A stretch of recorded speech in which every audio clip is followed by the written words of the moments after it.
Insya Allah semuanya yang terlalu baik sehingga Allah menginginkan kebaikan yang dimiliki oleh Bapak Ibu di bulan Ramadan itu akan meningkat lagi. Dulu Pak Ustadz, sedekah saya 2.000 Pak Ustadz. Insya Allah Pak Ustadz, saya janji di bulan Ramadan saya naik sedekahnya. Berapa Bu? 2.500. Naik sedikit. Padahal efisiensi anggaran sudah dilakukan. Masya Allah. Gas sudah langka, masih sedikit lagi. Jadi Bapak Ibu, kita bersyukur kepada Allah. Apa yang perlu disiapkan Pak Ustadz? Pertama, perbaiki hubungan kita dengan Allah. Berapa banyak dosa selama ini? Saya tidak mau menuduh di sini. Berapa banyak suami-suami di sana sering nengok bini orang. Berapa banyak bini-bini di sana sering nengok laki orang. Kapan Pak Ustadz? Nengok laki tetangga. Bilang sama suaminya, Bang, laki tetangga kok ganteng kali katanya. Ini namanya perempuan-perempuan yang tidak bersyukur. Orang beriman itu dua.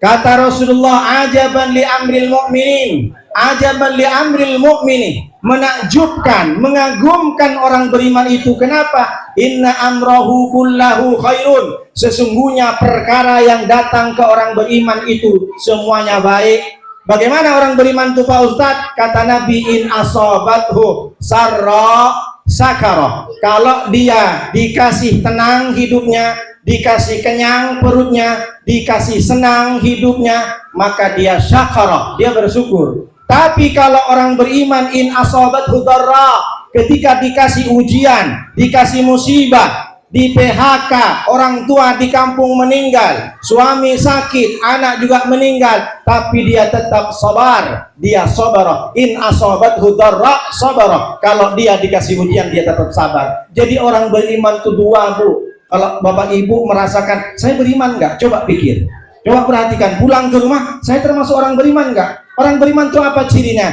In asobathu sarra syakara. Kalau dikasih senang dia bersyukur. Kalau dikasih dorro, in asobathu dorro sabara, dia sabar. Apa maksudnya Pak Ustadz? Orang beriman tetap selalu merasa bersyukur dan kalau dikasih ujian sabar. Kasih contoh Pak Ustadz.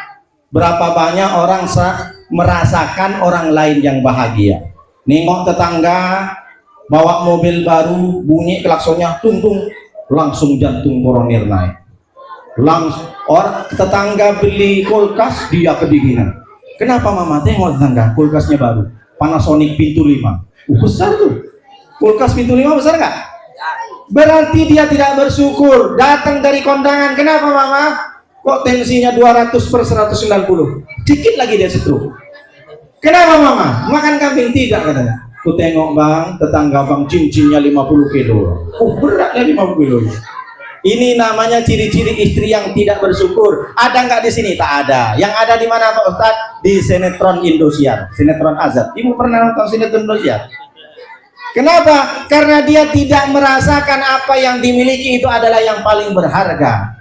Allah sudah sampaikan, la tamuddanna ainaika ila ma matta'na bihi. Jangan kau panjangkan biji matamu, jangan kau ulurkan matamu kepada orang lain dapat nikmat. Kenapa? Orang yang nampak di depan matamu nikmat, kaya, senang, jalan-jalan, belum tentu dia bahagia. Kenapa? Karena bahagia tidak bisa diukur dengan orang. Kebahagiaan Nuruddin dengan Ustadz Sumantri tidak bisa sama.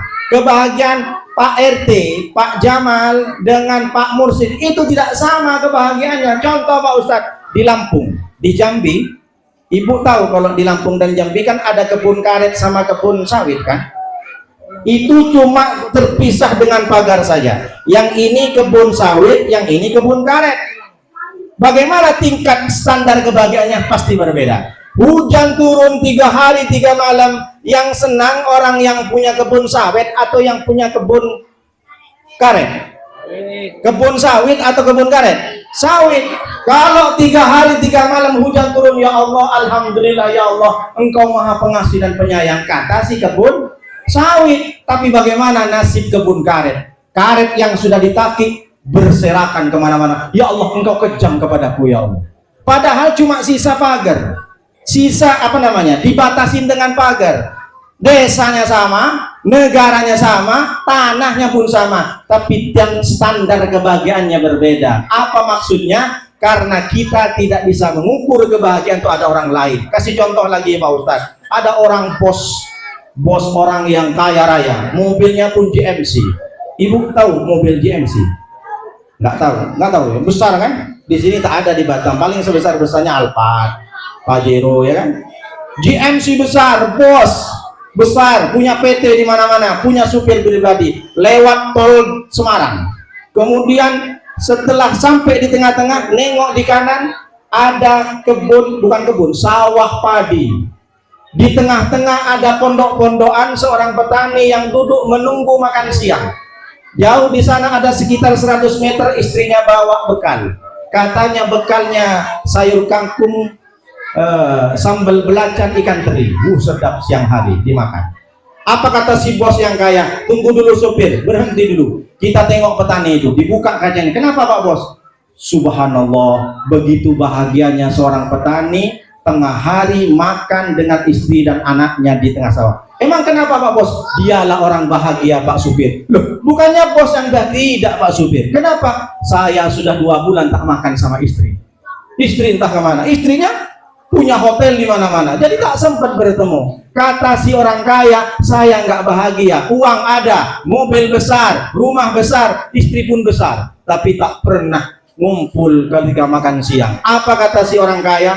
Yang bahagia adalah orang yang bertani. Tapi betul nggak orang petani bahagia? Tidak. Apa kata istrinya? Bang, Pak tak mungkin bilang papi mami. Papi iya mami, tak mungkin. Masa petani bilang papi mami?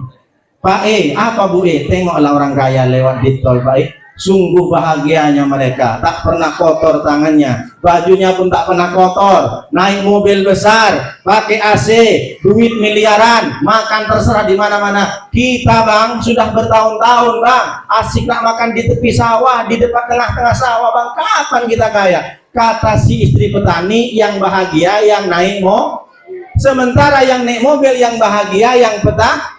Sampai di sini paham Bapak Ibu bahwa bahagia itu bukan berada di orang. Kata Nabi Shallallahu Alaihi Wasallam, kalau pengen bahagia kamu tipsnya cuma 3 saja. Man asbaha minkum, siapa yang bangun pagi hari aminan fisirbihi, jiwanya aman, tidak ada Israel, tidak ada Rusia, tidak ada Ukraina. Mu'afan fi jasadihi, kemudian badannya sehat. Yang ketiga, kuta inda yaumihi, ada yang dimakan.